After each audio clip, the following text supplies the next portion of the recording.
और आइए अब शुरुआत करते हैं हमारी स्पेशल रिपोर्ट की। इजराइल हमास युद्ध 7 मई को 7 महीने पूरे कर रहा है। रूस यूक्रेन युद्ध 2 साल के बाद भी लगातार जारी है।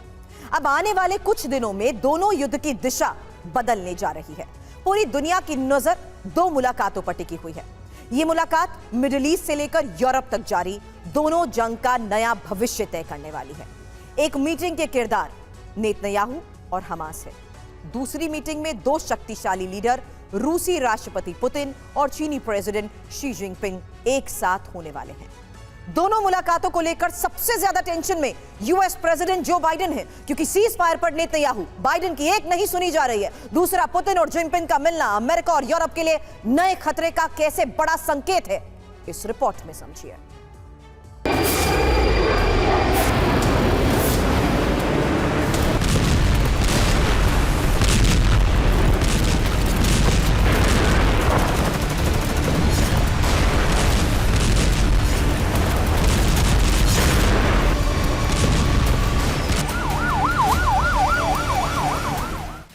इजराइल हमास युद्ध और रूस यूक्रेन जंग आने वाली 7 तारीख को दुनिया में जारी ये दोनों वॉर एक अहम पड़ाव पूरा करने वाली हैं। ये पड़ाव पूरी दुनिया के लिए विध्वंसकारी साबित हो सकता है, क्योंकि इस पड़ाव से आगे इन दोनों युद्ध की नई दिशा तय होने वाली है।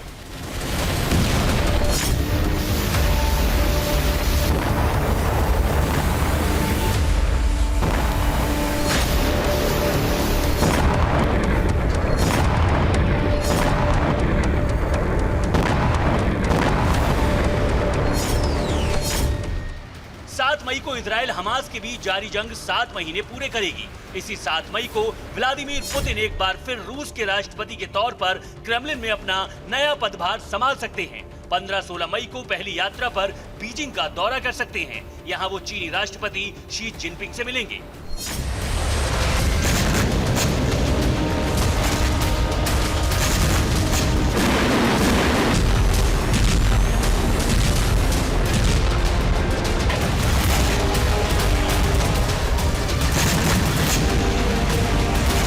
पहले चर्चा इजराइल हमास युद्ध की, जहां गाजा में अब तक हुए विध्वंस की ये तस्वीरें आने वाले खतरे के लिहाज से कुछ भी नहीं है, क्योंकि अगर नेतन्याहू अपने मिशन में कामयाब रहे तो क्या गाजा और क्या राफा चारों तरफ भीषण बारूदी तबाही का ही मंजर होगा।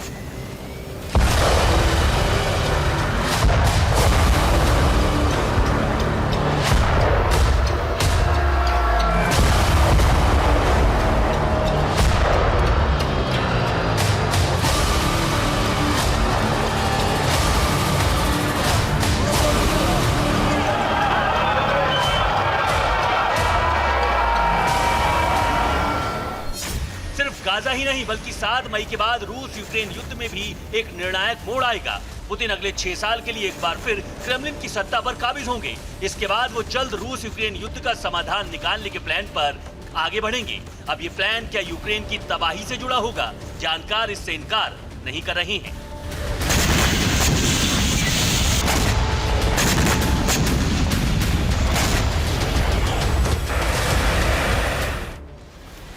मई को लेकर सबसे ज्यादा हलचल मिडिल ईस्ट में है, क्योंकि इजराइल हमास के बीच एक बार फिर सीज फायर को लेकर शांति वार्ता की कोशिशें चल रही हैं। जिस वक्त हमास युद्ध विराम के लिए डील करने पर राजी हुआ है, ठीक उसी वक्त इजरायली सेना राफा को घेर कर खड़ी हुई है। आईडीएफ कभी भी राफा में बारूदी बारिश कर तबाही मचा सकती है।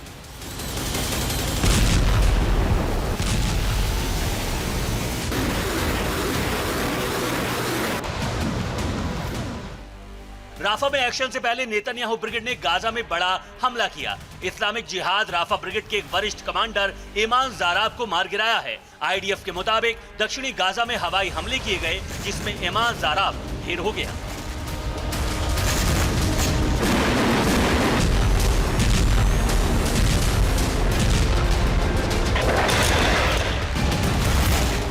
आईडीएफ के मुताबिक जाराब ने 7 अक्टूबर को किबुत्ज सूफा और गाजा पट्टी की सीमा से लगी सूफा सैन्य पोस्ट पर हमले के दौरान इस्लामिक जिहाद के लड़ाकों को निर्देश दिया था।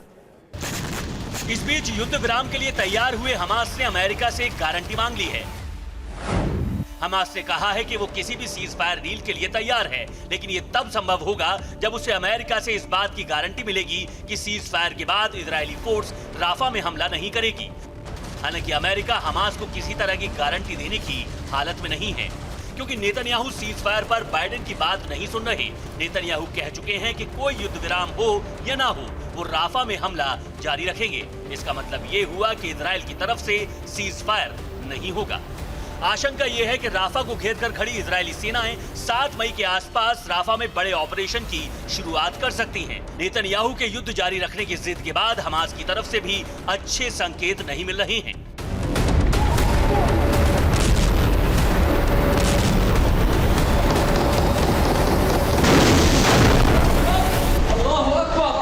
हमास के अधिकारी ने जोर देकर कहा है कि वो किसी भी परिस्थिति में ऐसे किसी भी युद्ध विराम के लिए सहमति नहीं देगा जिसमें युद्ध का पूर्ण अंत शामिल ना हो।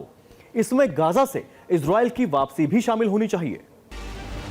हालांकि अब तक की जंग में नेतन्याहू ने जिस तरह के तेवर दिखाए हैं, उससे लगता नहीं कि वो हमास की ऐसी किसी भी शर्त पर राजी होंगे, क्योंकि नेतन्याहू एक दो बार नहीं बल्कि कई बार ये कह चुके हैं कि हमास के पूरी तरह खात्मे तक इजराइल का ऑपरेशन खत्म नहीं होगा। इजराइल हमास युद्ध से लेकर रूस यूक्रेन युद्ध तक 7 मई एक कॉमन फैक्टर है।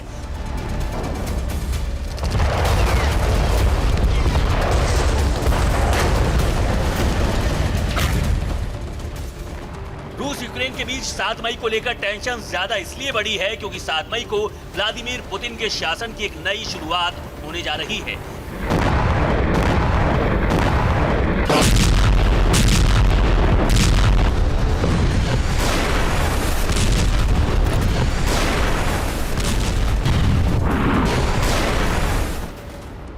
मई को पुतिन क्रेमलिन में अपने नए कार्यकाल की कुर्सी संभाल सकते हैं। नए कार्यकाल की शुरुआत के बाद पुतिन अपने पहले विदेश दौरे पर चीन जा सकते हैं। रिपोर्ट्स के मुताबिक पुतिन 15-16 मई को बीजिंग की यात्रा कर सकते हैं। यहां वो चीनी राष्ट्रपति शी जिनपिंग से मुलाकात करने वाले हैं। पुतिन ने बीते महीने अपनी चीनी यात्रा की जानकारी दी थी, हालांकि उन्होंने तारीख के बारे में कुछ सटीक नहीं बताया था। इस मुलाकात की टाइमिंग अपने आप में बेहद खास है। इसकी टाइमिंग ने ही यूएस प्रेसिडेंट बाइडेन की टेंशन बढ़ा दी है। कैसे, आपको वो बताते हैं। 15-16 मई तक जिनपिंग 5 साल में अपने पहले यूरोपीय देशों का दौरा पूरा कर चीन लौटेंगे। 5 मई से शुरू हो रहे यूरोप दौरे पर जिनपिंग फ्रांस, सर्बिया और हंगरी जाएंगे। इस दौरे के केंद्र में रूस यूक्रेन युद्ध पर चर्चा भी शामिल है। इसका मतलब यह है कि जिनपिंग यूरोपीय देशों का दौरा पूरा करने के फौरन बाद पुतिन के साथ होंगे। रूस यूक्रेन युद्ध के लिहाज से देखा जाए तो ये संकेत अच्छे नहीं हैं। बीजिंग ने कभी खुले मंच से यूक्रेन में रूसी आक्रमण का समर्थन तो नहीं किया है, लेकिन बैकडोर से दोनों की दोस्ती जग जाहिर है। यूक्रेन युद्ध के बाद अमेरिकी प्रतिबंधों के बीच बीजिंग लगातार रूस के साथ एक सहयोगी के तौर पर खड़ा रहा है। रूस यूक्रेन युद्ध से लेकर इजराइल हमास युद्ध तक जिनपिंग ने पुतिन की नीतियों का समर्थन किया है। यहां तक कि हाल ही में अंतरिक्ष में हथियारों की तैनाती से जुड़े प्रस्ताव पर वोटिंग के दौरान जब रूस ने वीटो किया तो चीन इस वोटिंग से गैर हाजिर रहा। इसे बीजिंग का रूस को समर्थन ही माना गया। ऐसे में जब पुतिन और जिनपिंग एक बार फिर साथ होंगे तो क्या पुतिन जिनपिंग के साथ युद्ध को लेकर नई रणनीति बनाएंगे? क्या रूस और चीन अमेरिका के खिलाफ कोई प्लान तैयार करेंगे? क्या दोनों नेताओं के बीच रूस यूक्रेन युद्ध और इजराइल हमास जंग को लेकर किसी बड़े प्लान पर चर्चा होगी? इस मुलाकात का रूस यूक्रेन युद्ध और इजराइल हमास जंग पर क्या असर होने वाला है? रक्षा क्षेत्र के जानकारों का इस पर क्या कहना है, सुनते हैं। यूनाइटेड स्टेट्स और यूरोप के इन्फ्लुएंस को काउंटर बैलेंस करने के लिए ये कदम हो सकता है। दूसरा, रूस और चाइना आपस में एक सामरिक सहयोग यानी कि स्ट्रेटेजिक कोऑपरेशन करना चाहता है और इकोनॉमिक कोऑपरेशन करना चाहता है। रूस को चाइना से क्या चाहिए? उनका ग्लोबल मार्केट चाहिए, उनकी जो टेक्नोलॉजिकल एडवांसमेंट है वो चाहिए। और चाइना को रूस से क्या चाहिए? उनके नेचुरल रिसोर्सेज चाहिए। और दूसरी बात, इंटरनेशनल लेवल पे ये दोनों देश अपनी छवि बढ़ाना चाहते हैं। यूनाइटेड नेशन सिक्योरिटी काउंसिल में दोनों परमानेंट मेंबर्स हैं और अगर ये दोनों साथ में आ जाएं तो विश्व के जितने भी फैसले होने हैं यूनाइटेड नेशंस के स्तर पे, वहां पर इन दोनों का दबदबा बना रहेगा। पुतिन इससे पहले अक्टूबर 2023 में चीन के दौरे पर गए थे। इंटरनेशनल क्रिमिनल कोर्ट की तरफ से अरेस्ट वारंट जारी होने के बाद पुतिन ने चीन की यात्रा की थी। ये बताता है कि चीन रूस का कितना बड़ा साझीदार है। जब पुतिन को गिरफ्तारी का डर था तब भी उन्होंने जिनपिंग पर भरोसा किया। जिस वक्त पुतिन के चीन दौरे की तारीखें सामने आई हैं, उस वक्त क्रीमिया को लेकर रूस और यूरोप के बीच टकराव चरम पर है, क्योंकि यूक्रेनी सेना लगातार क्रीमिया में हमलों को अंजाम दे रही है। अमेरिका और यूरोपीय देशों से मिल रहे हथियारों की मदद से रूसी सेना के ठिकानों को टारगेट कर रही है। रूसी विदेश मंत्रालय की प्रवक्ता मारिया ज़खारोव ने कहा है, वॉशिंगटन, लंदन और ब्रसेल्स को रूस की तरफ से प्रतिशोध का विनाशकारी झटका दिया जाएगा। रूस इस वक्त ब्रिटेन के खिलाफ सबसे ज्यादा भड़का हुआ है क्योंकि यूक्रेन को जल्द F-16 फाइटर जेट मिलने जा रही हैं, जिसको लेकर ब्रिटेन ने कहा है कि वो इनका इस्तेमाल क्रीमिया ब्रिज पर ऑपरेशन में कर सकता है। ब्रिटेन की इस टिप्पणी से ही क्रेमलिन भड़का हुआ है और खतरनाक अंजाम भुगतने की चेतावनी दे रहा है। इस तनातनी और संभावित खतरे की आशंका के बीच रूस यूक्रेन युद्ध पर एक नई रिपोर्ट सामने आई है। रिपोर्ट के मुताबिक दुनिया तीसरे विश्व युद्ध के मुहाने पर खड़ी है। रिपोर्ट में रूस के इरादों को लेकर जो दावा किया गया है वो यूरोप और अमेरिका को चिंता में डालने वाला है। ग्लोबल सिक्योरिटी थिंक टैंक ग्लोबसैक ने अपनी रिपोर्ट में दावा किया है कि यूरोप को चौतरफा वैश्विक संघर्ष का सामना करना पड़ सकता है। रिपोर्ट में दावा किया गया है कि रूस यूक्रेन युद्ध हाइब्रिड वर्ल्ड वॉर 3 में तब्दील हो सकता है। रिपोर्ट में आगे कहा गया है कि अगर रूसी सेना यूक्रेन पर कब्जा करने में कामयाब रही तो पूरे यूरोप में नरसंहार होगा। यूक्रेन पर रूसी कब्जे का मतलब रूस वर्सेस नाटो के बीच जंग होगा। रिपोर्ट में आगे कहा गया है कि रूस एक वक्त पर आकर जॉर्जिया, कजाकिस्तान और मोल्दोवा जैसे देशों पर हमला करने के लिए तैयार हो सकता है। रूस और नाटो के बीच पारंपरिक युद्ध शुरू हो सकता है। रिपोर्ट में रूस की तरफ से परमाणु हमले के खतरे का भी जिक्र किया गया है, क्योंकि रूस अंतर्राष्ट्रीय परमाणु निरोध संधियों से हट चुका है। ऐसे में वो परमाणु हथियारों का इस्तेमाल कर सकता है।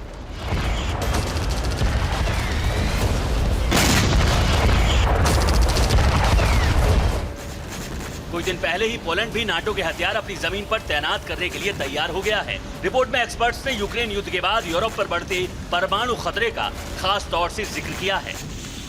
ऐसे में अब पूरी दुनिया की नजरें 7 मई पर टिकी हैं, क्योंकि 7 मई को लेकर संकेत अच्छे नहीं हैं। Bureau report, TV9 Bharatvarsh.